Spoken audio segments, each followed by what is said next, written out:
Diavolo, patologie e possessioni. Sono questi gli ambiti intorno ai quali Scienza e Fede ieri ad Agrigento sono entrate in dialogo. Punto di contatto tra due mondi pensati generalmente come assai distanti tra loro sono stati un libro e una persona.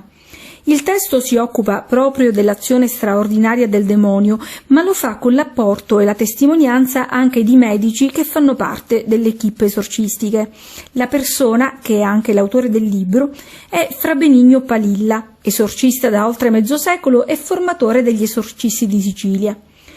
Offerta dalla Biblioteca del Seminario, Biblioteca Diocesana di Agrigento, in collaborazione con lo Studio Teologico San Gregorio Agrigentino, l'occasione di formazione e di confronto è stata colta da tanti e non solo da persone di fede, perché Fra Benigno e con lui i 3 esorcisti incaricati dalla Diocesi di Agrigento si sono messi a disposizione dei partecipanti e hanno risposto a domande e sollecitazioni dei presenti, tra i quali anche uomini e donne di scienza, scettici sull'argomento o assolutamente contrari a legare patologie mediche e psichiatriche a cause anche soprannaturali.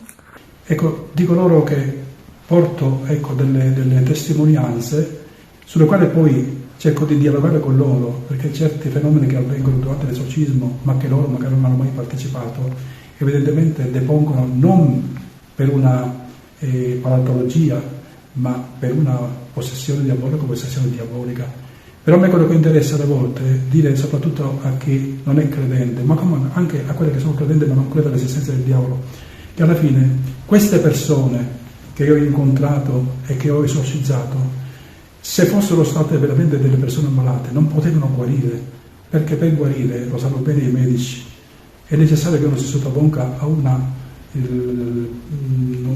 cura, va bene, una terapia o farmacologica o psicoterapeutica. Queste persone, senza queste terapie, sono guarite con la sola terapia esorcistica. Allora qui ci troviamo dinanzi a una realtà.